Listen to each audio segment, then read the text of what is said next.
Welcome back to the channel, everybody. Thank you so much for joining me and allowing me to continue to be your daily advocate. If you're new here or you're not subscribed for any reason, please do me a huge favor and hit the subscribe button. Thank you to all of you who have been watching and following me for so long. It truly means a lot, and I'm glad that I can be this person. I love jokes, but humility is in the order on this day, Warren Davidson. Be a politician, not a clown comedian. Understand the severity to the harmed investors and demand crypto level playing field. A call for a public audit of the Enterprise Ethereum Alliance ought to do it. Or would that damage special interest? This is in light of Warren Davidson making light, I believe, of a tweet he put out yesterday, which was really a Ripple scam tweet for which he, I guess, assumed was actually from Ripple, and then basically made an accusation that Ripple was centralized, controlling 5 billion XRP. We all know the story that is inaccurate. But then today, after probably getting a lot of backlash from that, instead of showing humility, he decides to crack a joke. You're killing me, Smalls. I still love you, though. Well, some of you. Well, you know what? You're a public official, Warren Davidson.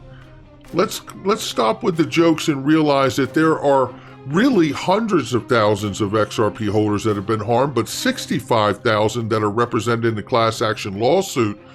You know, it is really in bad taste of you to really show arrogance and comedy in a moment like this when so many have been harmed. I wonder how many in your district have been harmed that find this to not be as funny as I don't. Take a look right here, and you know what? I hold out hope that he will make a post or some kind of public comment that tells us, hey, I made a mistake, and just own it, and let's move forward. And again, show us your true intent that you want to see a level playing field for all of us, and step forward and ask for an investigation. Take a look at this right here. You know, it's really on when you see the largest banks in the world getting into digital, which we've been tracking for quite a few years now. But this is a video from Digital Asset Investor showing us the reflection between the XRP site and a Goldman Sachs site. Goldman Sachs, Ripple. Goldman Sachs, Ripple. You tell me. I mean, I think that's pretty clear right there. Shout out to DAI and JV for that one.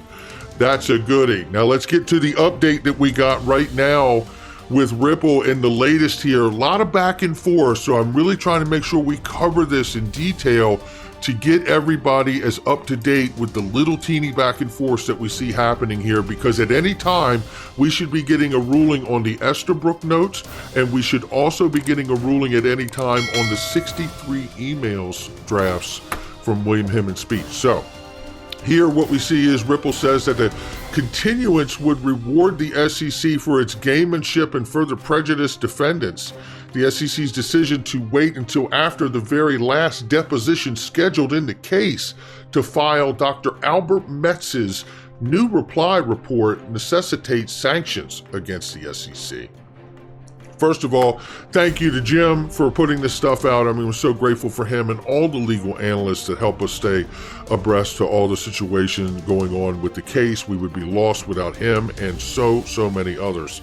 Now, the thing that's interesting about this is Dr. Albert Metz is a professional expert for testifying and specialize in testifying for people like Department of Justice and the SEC. You know, I have suggested that we should see a FOIA request between the two and see if we can get some information there as well. We'll keep you attuned to what goes on. This is one legal analyst, Bill, right here, who says that he's not so sure how this goes with the motion to oppose Dr. Albert Metz's late report and expert testimony here. He goes on to cite that Ripple lawyers conceded on page 3 that the new report of Dr. Metz is important. They said that, and its subject matter is important and was one of the 3 matters Judge Torres specifically referred to in allowing the fair notice defense, noting that Ripple states that XRP price bears no relation to Ripple's activities. He goes on to talk about it, but at the end of this basically says, hopefully the court will see the delay as one too many and less excusable as discovery has closed and it interferes with the summary judgment phase of the matter. And it is quite an insolent delay by the SEC. He read the statement by Ripple lawyers in the reply. The SEC has already asked the court for numerous extensions in this case, but defendants have vigorously opposed and impededly stating, which you have granted almost every time, but you should not grant this time. He says, I'm hopeful Ripple wins this motion, but ready to be disappointed. I understand his point of view here because, the judge has been very lenient, it appears, in allowing things. And I'm no lawyer. I'm 12 years short of a law degree, but I'll say this much. It would appear that the judge is operating in a manner that doesn't want to see this case have an opportunity to be appealed. So that may work out good for everyone in the end. Now let's change gears here and talk about this, a global currency reset. I want to take you through some information here that really, I believe, points to an inevitable moment that we are headed towards. I really do believe this, and I've believed it for quite a few years, so I'm not trying to say it's happening next Tuesday, but I am saying it's inevitable, and it is imminent. It will happen. I believe that it has to happen because it's happened previously in history. We're talking about a global reset because of now it's way more than $200 trillion in debt with inevitable economic collapse and stock market crash. What we're saying is basically gold currency resets, or basically global currency reset, refers to a process where the US dollar will eventually lose its place as the global currency. We know inflation is out of control right now, as I just told you in the opener of this video, which is why I'm hedging with gold with Glint. Instead, gold or some other instrument will be used as a new standard. In 1944, the Allied countries came together to establish a new global monetary system, and that's why I've reminded you, and I've covered this very quickly, it is, in fact, Kristalina Georgieva from the IMF saying exactly that.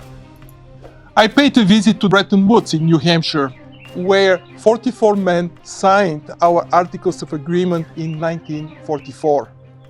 Our founders faced two massive tasks: to deal with the immediate devastation caused by the war and to lay the foundation for a more peaceful, more prosperous post-war world.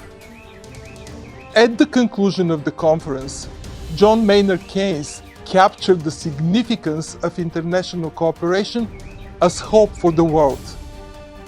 If we can continue, the brotherhood of men will have become more than a phrase, he said.